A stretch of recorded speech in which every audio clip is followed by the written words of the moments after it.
selanjutnya kita langsung ke materi yang kedua yang akan disampaikan oleh Ibu Dian Armanda, MSI, tentang pemanfaatan lahan rumah untuk ketahanan pangan. Terima kasih untuk kesempatan yang diberikan pada saya. Presentasi ini saya buka dengan sebuah pertanyaan besar yang mungkin bisa kita renungkan bersama. Seperti itu. Jadi sebenarnya apakah manusia itu benar-benar perlu obat?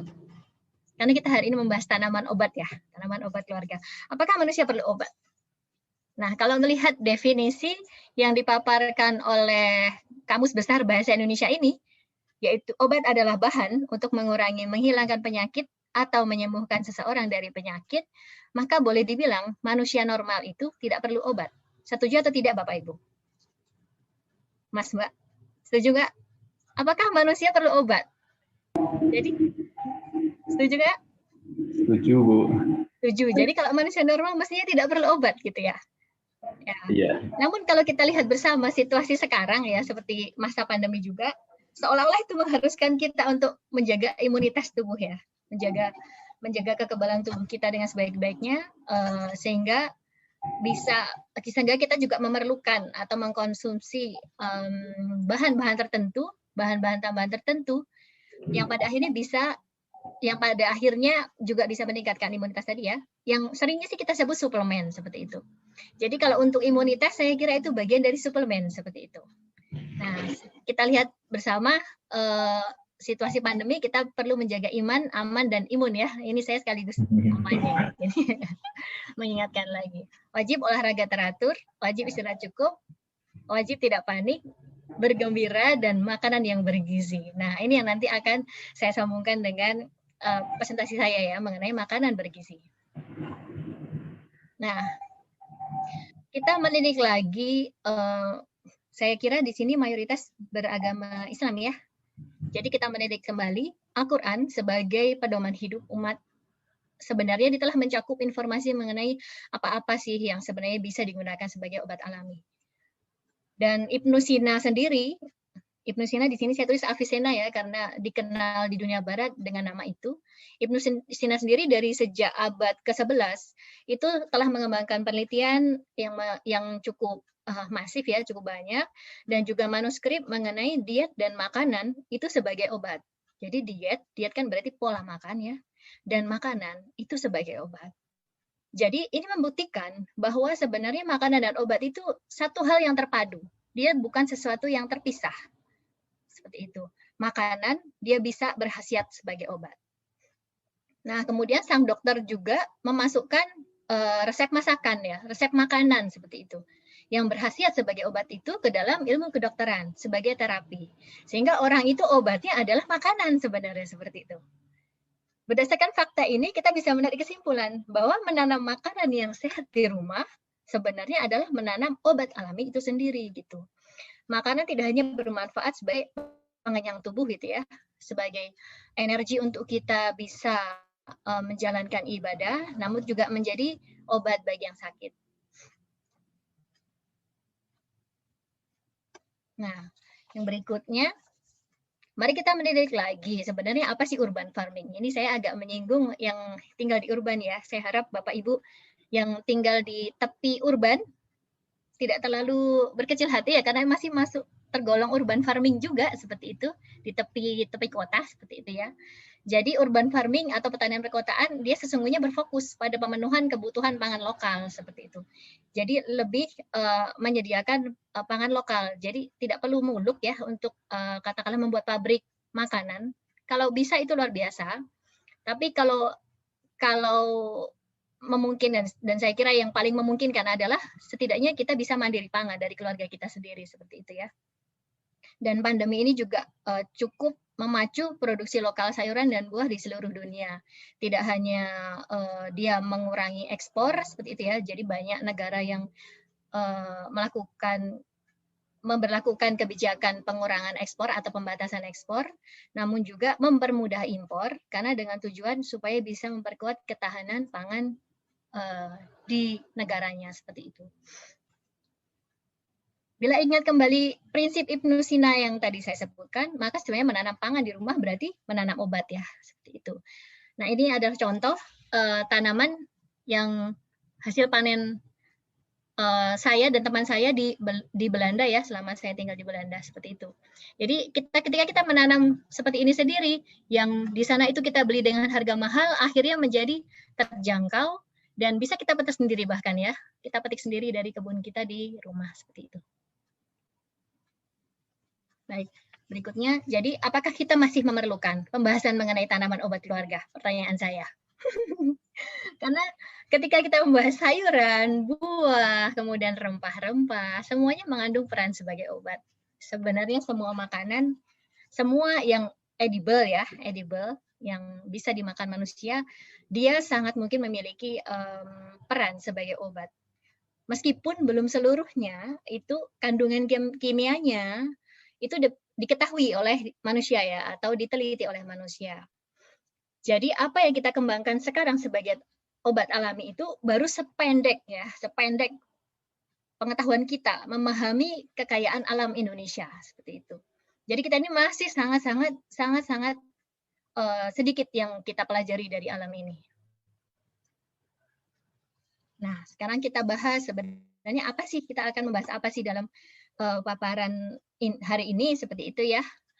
Itu tidak lepas dari membahas kebun pangan ya. Jadi apotek hidup sebenarnya sama dengan kebun pangan. Nah, Bapak Ibu barangkali kalau melihat atau mengamati gambar dalam slide ini, saya kira cukup familiar ya dengan apa yang tadi diungkapkan oleh Bu Zidni. Jadi sini ada zonasi di mana rumah yang kalau melihat di sini zona 1 itu adalah zona tempat tinggal. Kalau melihat skalanya, ini rumahnya kecil ya. Rumahnya kecil sekali begitu. Bukan rumah yang luas, yang barangkali dimiliki oleh orang-orang yang tinggalnya cenderung di pedesaan. Jadi ini rumah orang kota atau pinggir kota seperti itu ya. Yang dia berusaha memanfaatkan lahannya sebaik mungkin dan menghasilkan 5 zona seperti itu. Jadi kalau yang dipaparkan Bu Zini tadi kan ada perlu kerjasama dengan komunitas juga ya karena luas seperti itu. Tapi kalau di skala rumah pekarangan sendiri yang kecil pun itu bukan tidak mungkin kita buat semacam ini. Jadi ada hal-hal yang saya rasa perlu dimengerti ya sebelum kita membangun atau ya menumbuhkan apotek hidup di rumah kita. Itu hal-hal itu pula yang akan saya bahas ya dalam paparan saya hari ini. Di antaranya adalah orang selalu bertanya, apa sih yang harus saya tanamkan seperti itu? Apa saya harus menanam semuanya? Kalau baca di internet banyak sekali tanaman obat keluarga. Pernah juga mungkin main ke Taman Toga, milik RT sebelah mungkin, atau taman toga lain yang bisa menjadi percontohan seperti itu ya. Wah kok ragamnya banyak sekali ya? Apa saya harus menanam semuanya? Pertanyaannya seperti itu. Padahal lahan di rumah saya kecil gitu ya. Bagaimana cara mengoptimalkan lahan yang kecil itu gitu kan? Jenis apa sih yang sebenarnya perlu saya tanam gitu untuk saya dan keluarga? Dan selalu tersedia sepanjang waktu. Kan orang sakit nggak tahu ya, nggak bisa milih kapan seperti itu. Dan harapannya juga tidak sakit seperti itu. Dan dia juga fungsinya tidak hanya sebagai obat tadi seperti saya singgung juga gitu ya. Adakah referensi atau ilmu mengenai tanaman obat yang terbukti ilmiah bermanfaat? Karena kita ada keterbatasan lahan untuk menanam, tidak mungkin semuanya.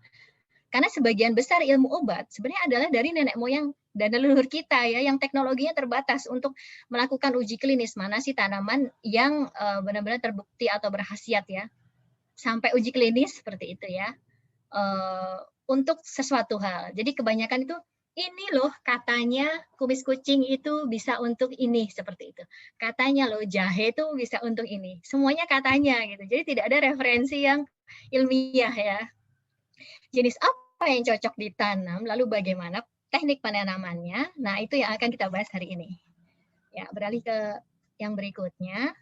Kita lihat lagi peta obat alami Indonesia. Jadi ini saya sekaligus perkenalkan sedikit satu publikasi yang dikeluarkan Badan POM RI berkaitan dengan obat tradisional Indonesia.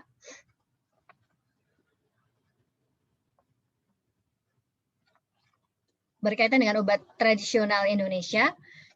Untuk Indonesia sendiri, seperti saya singgung tadi, obat tradisional itu merupakan warisan budaya. bagian dari kearifan lokal Indonesia. Dan hebatnya Bapak Ibu, ini satu hal yang perlu kita syukuri ya. 80% tanaman obat dunia itu konon tumbuhnya di Indonesia loh. Jadi alhamdulillah, Masya Allah seperti itu ya. Kalau kita lihat prediksi ini dilakukan oleh LIPI ya. Saya baca referensinya tahun 2020. Kemudian ada setidaknya 28.000 jenis tumbuhan tumbuh di Indonesia. Dari 28.000 itu, ya ini ada informasi yang menyatakan 30.000 spesies juga ya. Ada juga yang menyatakan 32.000 spesies tumbuhan dan jamur. Dari sekian banyak itu, ada 1.845 spesies tanaman obat, dan dari jumlah tanaman obat yang 1.800 itu, hanya 283 spesies tanaman obat yang terdaftar di Badan POM dan digunakan oleh masyarakat. Jadi tanaman obat yang dinyatakan resmi itu hanya 283. Jadi kita masih ada ribuan spesies yang masih menjadi PR ya. Salah satunya para biolog juga, Mas Mbak di sini yang biologi juga ya, untuk menjadi PR untuk kita bisa menemukan jenis obat baru seperti itu ya dari tanaman yang kita miliki. Kemudian penggolongan obat tradisional itu sendiri menurut peraturan Badan POM ya, mengenai persyaratan keamanan dan mutu obat tradisional itu dibagi menjadi 3. Jadi ada kategori jamu, ada kategori obat herbal terstandar, lalu ada kategori fitofarmaka. Kalau Bapak Ibu cermati dari produk obat tradisional yang beredar di Indonesia, di sana ada logo paling tidak salah satu dari 3 lingkaran ini. Jadi ada yang jamu, ada obat herbal terstandar, ada fitofarmaka. Apa bedanya? Kalau jamu itu adalah ramuan ya, yang dia belum melalui uji klinik dan uji praklinik. Yang dimaksud uji klinik adalah diujikan langsung ke manusia dan dibuktikan khasiatnya. Ya, itu uji klinik. Dan uji praklinik adalah diujikan kepada hewan uji dan diketahui khasiatnya secara ilmiah. Jadi jamu ini belum ada pengujian klinik maupun prakliniknya. Jumlah merek yang sekarang terdaftar ada lebih dari 8.000. Itu menurut sumber Badan POM tahun 2000.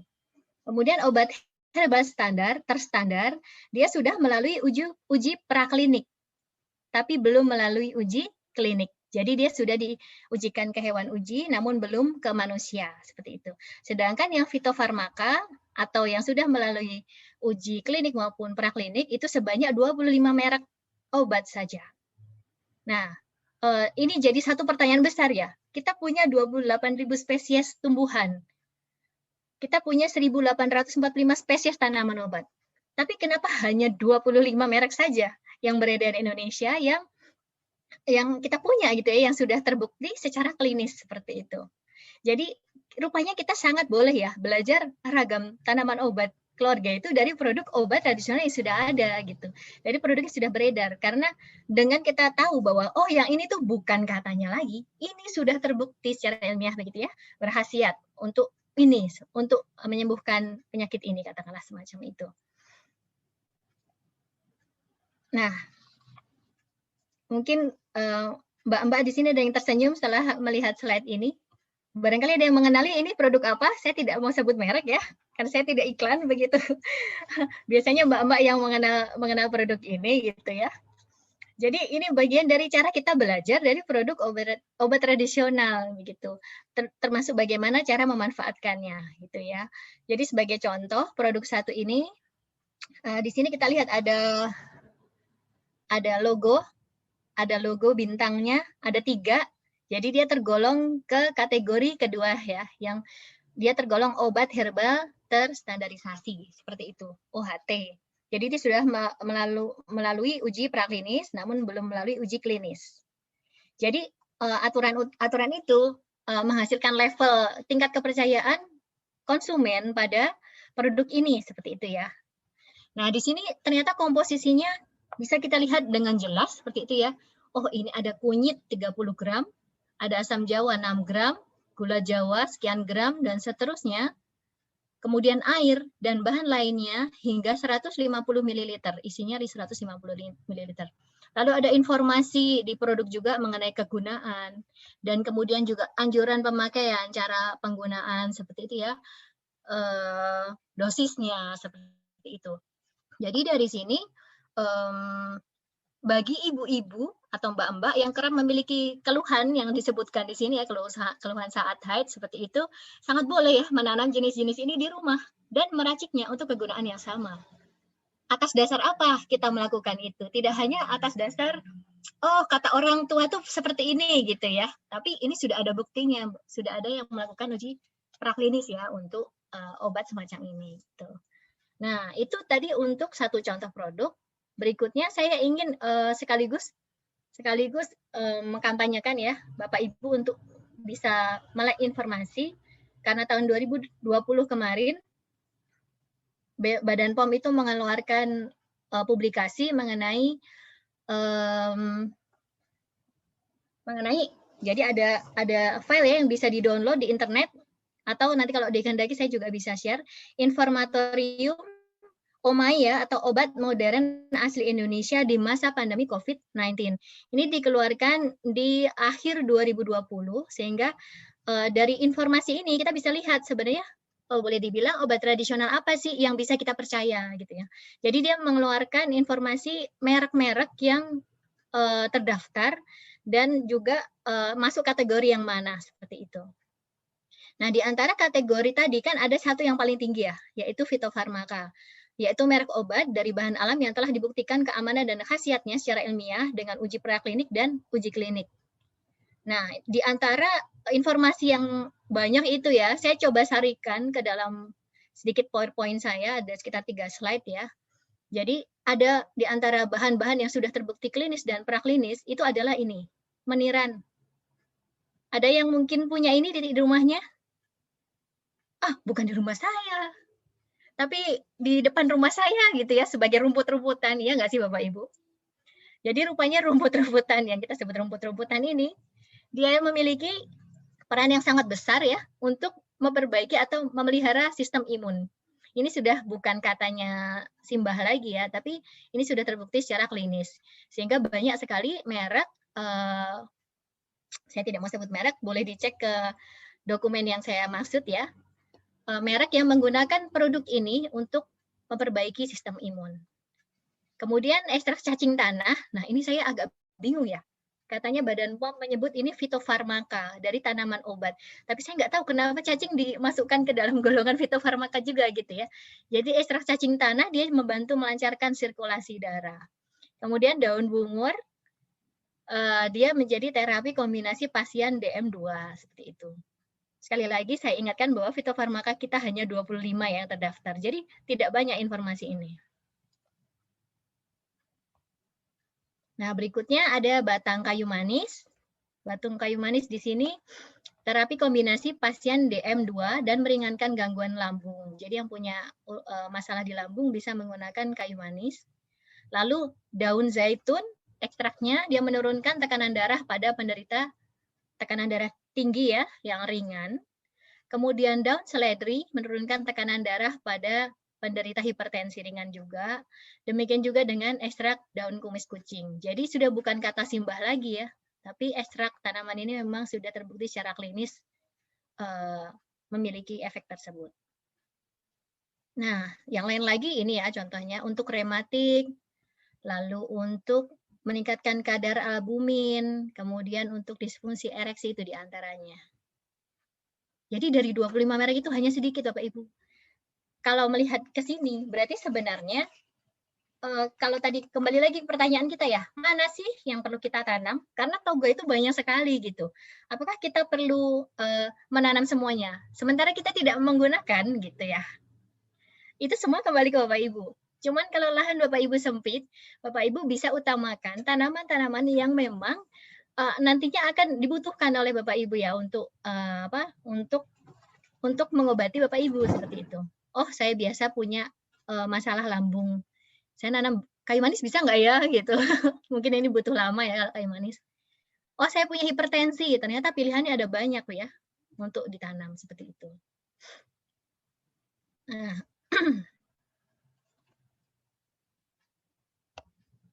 Ini nggak bisa diumpetin ya? Baik. Sekarang kita sudah tahu kan tanaman obat apa yang sudah terbukti secara ilmiah gitu ya, memiliki khasiat. Jadi kita bukan kata simbah lagi begitu. Sekarang tinggal sesuaikan dengan kebutuhan kita. Kalau ternyata tadi tekanan darah tinggi, ada seledri, kumis kucing, ada zaitun, seperti itu ya. Untuk imunitas, meniran itu sangat mudah ditumbuhkan di rumah. Nah, kemudian alangkah baiknya lagi bila kita mengutamakan tanaman yang memiliki ragam fungsi. Jadi dia bisa jadi sumber gizi atau nutrisi untuk dimakan ya. Kemudian, oh saya suka pakai itu karena itu bumbu menambah cita rasa, kan orang Indonesia itu selalu kaya rasa ya, selalu suka masakan yang kaya rasa. Seperti tadi diungkapkan Bu Zidni juga ada banyak rempah yang digunakan untuk menambah rasa, termasuk di Aceh ya. Saya agak iri dengan Aceh karena di Aceh itu rasanya penggunaan rempah-rempah itu lebih banyak ya, lebih banyak, lebih kaya seperti itu, sehingga masakannya juga enak-enak begitu ya. Maaf, ini jadi membicarakan makanan. Nah, jadi alangkah baiknya jika kita juga kemudian memilih yang dia juga berfungsi atau bisa menghasilkan ragam produk. Oh, bisa dibuat makanan, bisa dibuat minuman, ternyata bisa dibuat sabun. Oh, ini bisa untuk sampoan. Oh, ini menyembuhkan ketombe dan lain sebagainya, gitu ya. Nah, di antara yang saya tulis di sini, ini adalah tanaman yang ukurannya tidak terlalu besar, sangat bisa ditanam di rumah. Ya, kemudian yang saya tandai bintang ini tentunya adalah sesuai data komposisi 25 fitofarmaka yang saya sebutkan tadi gitu. Jadi ini boleh dikatakan yang sudah klinis terbukti ya. Sedangkan yang sisanya ini masuk ke yang di antara bahan yang obat herbal terstandarisasi tadi, seperti itu. Dan masih banyak lagi. Ini di antara tanaman yang sifatnya kecil, ukurannya kecil, tidak terlalu besar ya. Jadi kalau yang di kota rata-rata dia mungkin sulit ya mencari, waduh ternyata halaman saya cuma kecil, mau gimana ya, mau nanam apa? Saya nggak mungkin menanam katakanlah kayu manis gitu ya. Kayu manis hanya satu pohon saja karena terlalu sempit lahannya misalkan seperti itu ya. Jadi ada alternatif yang lain seperti itu ya. Jadi masing-masing tanaman dia memiliki karakter masing-masing sehingga tentunya mari kita cari informasi mengenai cara tanam masing-masing jenisnya, karena saya kira ya tadi ya, berbeda ya. Ada yang suka matahari, ada yang tidak, sama dengan yang tadi disebutkan Bu Zidni. Nah, ini yang menarik nih. Bapak, Ibu, Saudara, barangkali sering mendengar nama-nama ini ya. Di antara yang saya sebutnya sih kekinian. Sesungguhnya dia tidak benar-benar kekinian ya. Tapi yang saya maksud kekinian ini adalah karena orang Indonesia itu baru ini itu mulai tertarik menggunakan tanaman-tanaman ini sebagai bumbu, bahan pangan ataupun obat dan suplemen begitu. Padahal sebenarnya dia tidak sepenuhnya baru gitu ya. Sebagai contoh, koriander itu sebenarnya nama lain dari ketumbar. Jadi kalau dibilang koriander itu adalah daun ketumbar, biasanya dipakai daunnya. Koriander itu daun ketumbar.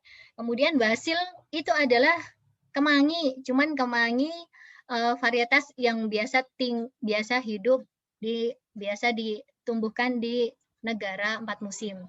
Kalau di Indonesia, kemangi kita lebih kuat wanginya seperti itu daripada basil yang ditumbuhkan di negara 4 musim. Kemudian dill, di sini enggak saya sebut ya dill. Dill itu adas. Adas itu juga biasa dijadikan rempah atau bumbu di Indonesia ya, seperti itu. Dia juga punya efek obat juga. Jadi sebenarnya mereka itu sudah lama bisa tumbuh di Indonesia, meskipun belum banyak yang mengembangkan gitu ya. Nah, saat ini budidaya tanaman ini pun juga bisa menjadi peluang bisnis bagi Bapak Ibu, Saudara yang menghendaki seperti itu ya. Bila mau ditanam, saya sarankan silahkan mencari informasi di internet ya. Namun hati-hati dengan informasi tanaman-tanaman ini dari internet, karena tidak seluruhnya cocok dengan konteks Indonesia. Jadi sebagai contoh, Bapak Ibu search oregano seperti ini ya, oregano, atau misalkan seperti ini, search tanaman bumbu yang bisa ditumbuhkan indoor. Search seperti itu di internet. Maka yang keluar adalah pilihannya semacam ini. Mereka tidak menyebut merica, mereka tidak menyebut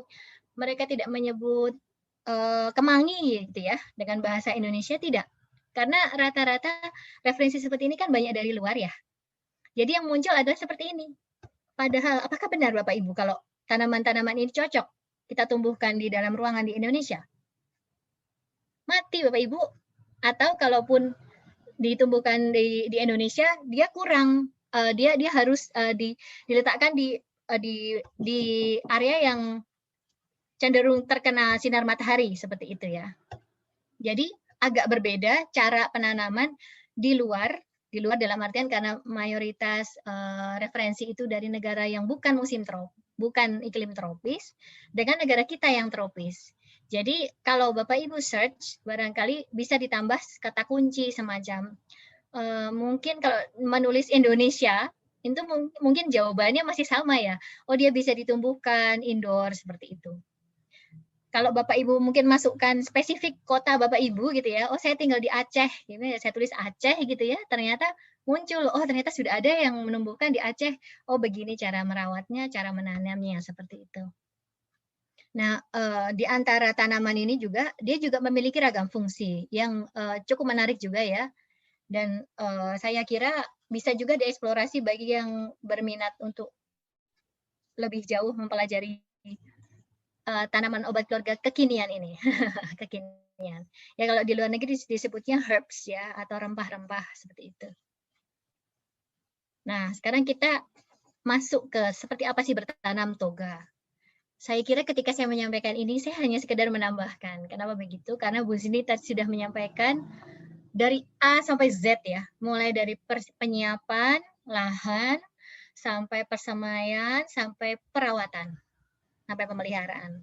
Dan itu sudah sangat lengkap. Nah, sekarang saya hanya ingin menekankan satu hal. Berkebun toga, apakah mahal? Tidak, sama sekali. Dia sangat murah. Hanya membutuhkan kemauan, gitu ya. Hanya membutuhkan kemauan saja. Kalau kita benar-benar mau melakukan itu, pasti bisa seperti itu. Karena untuk berkebun toga atau berkebun pangan ya, tidak hanya toga, modalnya sudah tersedia banyak sekali di alam. Ada sinar matahari, air, dan tanah saja sebenarnya begitu. Nah, bahkan kalau panen kita bisa berbagi dengan tetangga, kan senang ya. Jadi modalnya cuma itu, kita bisa berbagi. Kan jadi rasanya menjadi kaya ya karena bisa berbagi seperti itu. Jadi kita punya semuanya gratis di rumah ya, dari sampah dapur yang kita punya itu bisa menjadi benih atau bibit dari tanaman obat keluarga kita. Misal Bapak Ibu memasak dengan menggunakan jahe, pertamanya beli di pasar begitu ya. Lalu sisihkan sedikit jahenya yang tidak dimasak ya, sisihkan sedikit, jangan semuanya dimasak. Dicoba dibibitkan menjadi tanaman jahe seperti itu ya. Jadi jahenya dicuci, kemudian direndam air panas 1 malam, bukan air panas, air hangat 1 malam. Kemudian nanti paginya dikeluarkan dari air hangatnya ya, dibiarkan di tempat yang di tempat terbuka yang ada sirkulasi udara cukup. Nanti dalam beberapa hari dia akan berapa hari atau berapa minggu saya kira, nanti akan muncul tunas ya. Tunas ketika sudah mulai hijau, itu artinya si bibit jahe tadi sudah mulai bisa ditumbuhkan di tanah seperti itu ya, ditanam seperti itu. Jadi sederhana, kita bisa dapat dari sisa sampah dapur yang kita punya gitu ya. Termasuk kompos yang barangkali Bapak Ibu di sini ada yang kreatif membuat kompos dari sampah organiknya di rumah seperti itu. Lalu kita tambah dengan sedikit pupuk kandang barangkali gitu ya. Pestisida juga, pestisida alami kita sudah ada di dapur banyak sekali, mulai dari bawang, merica, cabai itu semua bisa menjadi bahan pestisida alami. Lalu barang bekas, kita punya banyak wadah tanam seperti yang tadi disebut Bu Zidni. Kalau punya ban bekas, itu bagus sekali ya, ban bekas untuk wadah tanam seperti itu. Ada botol, gelas, kaleng, karung, ember, kontainer apapun, bahan apapun seperti itu ya. Bisa digunakan untuk wadah tanam. Kemudian air juga ada banyak sekali dari hujan hari ini karena sekarang musim hujan seperti itu ya. Kalau tidak ada hujan pun gitu ya, kita juga bisa memanfaatkan grey water. Jadi grey water adalah air buangan limbah rumah tangga yang kita olah di rumah, dan nantinya dari pengolahan itu jadi ada filtrasi gitu ya, ada penyaringan sehingga air itu bisa dimanfaatkan lagi, meskipun bukan untuk mandi ya atau apalagi minum, tapi untuk mengairi tanaman yang ada di rumah semacam itu. Lalu satu lagi modal kita adalah the power of barter, jadi kekuatan barter ya, dengan tetangga saja. Kok punya kunyit, kok punya ini, boleh nggak aku minta sedikit, nanti tukeran sama ini gitu. Jadi orang zaman sekarang pasti kreatif ya. Itu kita kembali ke masa lalu gitu ya, yang semuanya itu tidak ada, yang semuanya itu dimulai dengan barter. Jadi orang kaya itu karena barter gitu, karena berbagi ya Bapak Ibu, seperti itu. Nah, sekarang saya juga ingin sedikit menekankan mengenai kira-kira bagaimana kalau kita menanam toga. Apakah kita perlu menanam di kontainer-kontainer menggunakan pupuk buatan seperti itu? Boleh saja. Ada beberapa keunggulan yang bisa kita dapatkan kalau kita menanam tanaman obat ini secara organik. Jadi yang saya maksud dengan secara organik adalah dia menggunakan benih lokal atau benih liar asli Indonesia seperti itu. Kemudian dia menggunakan tanah dan kompos rumah. Sebenarnya bisa yang lain juga, hanya yang saya maksud adalah yang organik gitu ya. Ini saya sebut seperti ini karena supaya menunjukkan bahwa ini tuh sangat mudah dan sangat murah seperti itu. Tidak perlu beli ya, semuanya sudah ada di sekitar kita. Lalu pestisida alami juga sudah ada di dapur kita sendiri seperti itu. Jadi keunggulan toga organik atau yang kita tanam dengan cara alami, dengan tanah, dengan kompos, tidak dengan pupuk kimia buatan, tidak dengan pestisida kimia buatan, itu dia adalah mudah, kemudian murah dan ramah lingkungan, karena bebas input kimiawi buatan, jadinya kan murah ya, nggak perlu beli pupuk gitu. Bapak Ibu perhatikan tidak, dalam masa pandemi ini banyak sekali petani yang terimbas ya, petani yang terimbas rugi karena apa? Hasil taninya kurang terdistribusi, atau kalau terdistribusi dia dihargai sangat murah seperti itu jadi satu masalah tersendiri ya. Sudah begitu ternyata Bapak Ibu tadi itu banyak sekali kalau diperhatikan di kasus-kasus di desa itu, yang dia itu bahkan berhutang gitu ya, berhutang karena sudah pernah dimodali pupuk. Nanti hasil panennya kan dijual, kemudian dia bisa membayar hutang pupuknya ya. Kenyataannya hasil panennya dijual dengan harga yang sangat murah atau kurang laku. Akhirnya apa? Bapak Ibu tani yang sudah berjuang keras bertani seperti itu, akhirnya justru punya hutang ya. Karena apa? Menggunakan pupuk kimiawi buatan seperti itu. Seandainya bisa memanfaatkan apa yang ada di rumah, memanfaatkan sampah-sampah organik dari sisa pertaniannya sendiri, itu sangat bisa membuat semuanya menjadi organik seperti itu. Bebas input kimiawi buatan.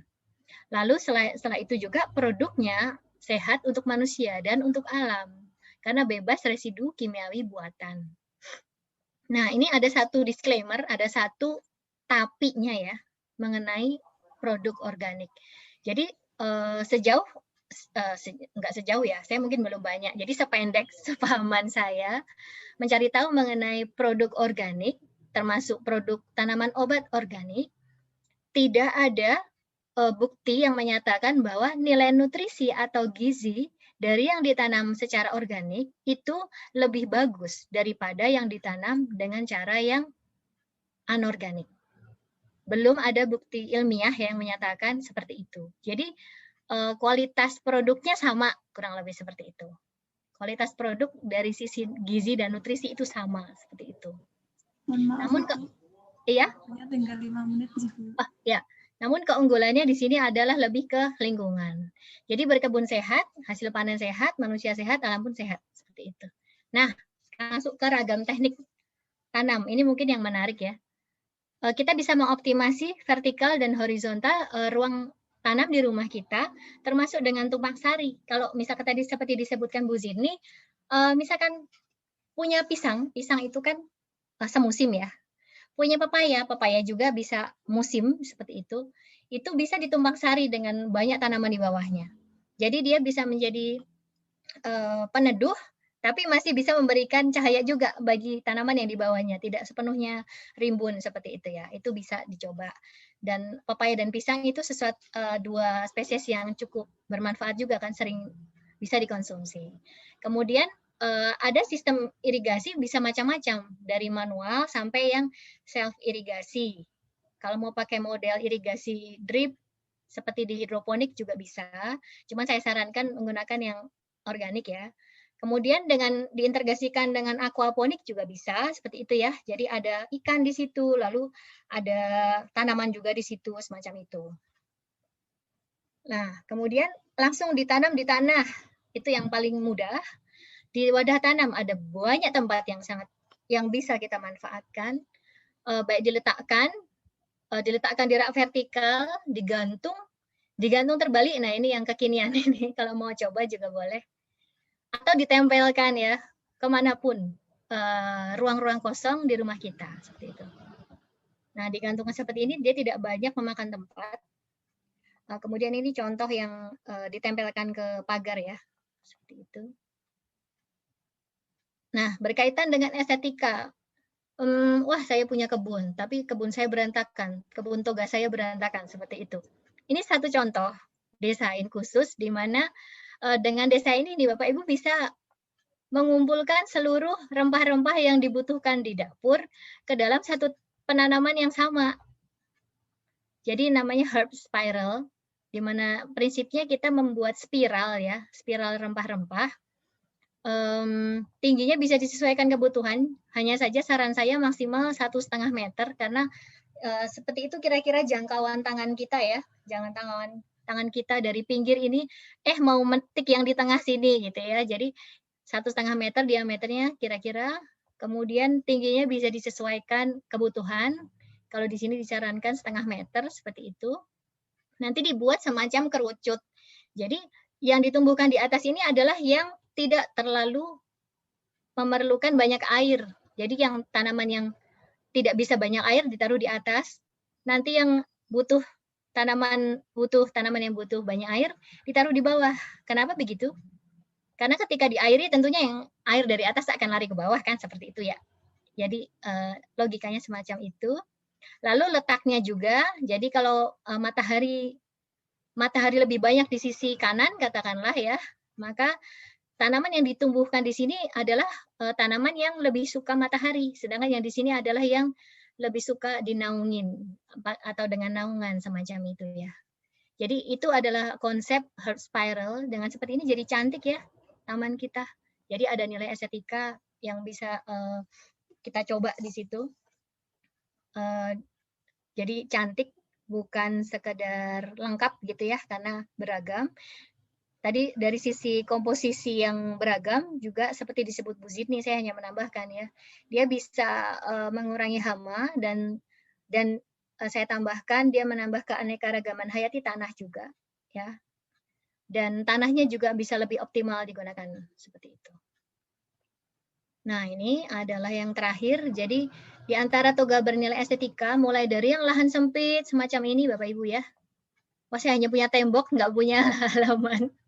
Halamannya hanya tembok begitu ya. Akhirnya temboknya dimanfaatkan untuk vertikal modelnya semacam ini. Atau wah saya hanya punya atap, saya sudah tidak punya halaman begitu. Nah ini bahkan di atas atap ya. Hanya saya sarankan ini berarti kita harus pilih media tanam yang relatif ringan seperti itu. Biasanya misalkan mau diganti dengan apa ya? Dengan arang sekam, kemudian dengan kokopit dan dengan kompos, itu bisa menjadi pengganti ya, karena dia lebih ringan. Jadi dia kalau tidak terlalu berat kan tidak terlalu membebani lantai atas seperti itu ya. Nah, kemudian ini contoh lagi, ketika kita membuat kebun di rumah seperti itu ya, yang posisinya dekat dengan dapur, maka akses kita untuk menggunakan bahan-bahan yang kita miliki sendiri itu lebih besar. Setelah, ternyata semuanya ada di kebun gitu ya. Kalau Bapak Ibu gemar melihat acara Master Chef ya, di sana ada kebun rempahnya seperti itu kan luar biasa ya. Senang kita gini punya seperti itu juga. Jadi langsung metik ke halaman, balik lagi ke dapur, itu cukup dekat ya untuk diakses. Dan kalau dibuat cantik, saya kira ibu-ibu cukup kreatif pasti untuk membuat semacam ini kalau suka ya. Jadinya unik, bisa disesuaikan selera Bapak Ibu masing-masing. Kemudian yang tanaman indoor pun juga bisa. Kalau di Indonesia tentunya harus didekatkan dengan sinar matahari ya, semacam itu. Baik, jadi dari sisi ukuran tanaman pun tentunya kita sesuaikan dengan ruang yang kita punya. Kalau misalkan kita punya halaman yang cukup luas begini, kita bisa membuat gradasi ya dari yang tanaman yang paling butuh paling besar seperti itu ya. Yang besar itu mungkin bisa, kalau Bapak Ibu suka memasak dan butuh macam-macam rempah-rempah, diantaranya berarti ada jahe, kunyit, kemudian daun salam, ada daun pandan, begitu ya. Mungkin ada yang suka menggunakan jambu biji, ada yang menggunakan belimbing, ada yang menggunakan asam, kemudian ya macam-macam. Seperti itu. Jeruk juga ya, dengan jeruk seperti itu. Ya, saya kira ini adalah contoh di mana kita bisa menampilkan tanaman obat keluarga sebagai estetika. Selain itu juga menambah kesehatan rumah karena dia ada fungsi yang lain, yaitu memperbaiki mikroklimat di rumah. Baik, oke, saya kira itu yang ingin saya sampaikan. Ini kesimpulan saja ya. Ayo kita tanam apa yang kita makan dan makan apa yang menyehatkan. Nah, itu pesan saya dari City Grower juga ya. Urban farming now. Terima kasih, sekian dari saya. Wassalamualaikum warahmatullahi wabarakatuh. Silakan untuk bisa menyalakan kamera untuk diambil foto bersama.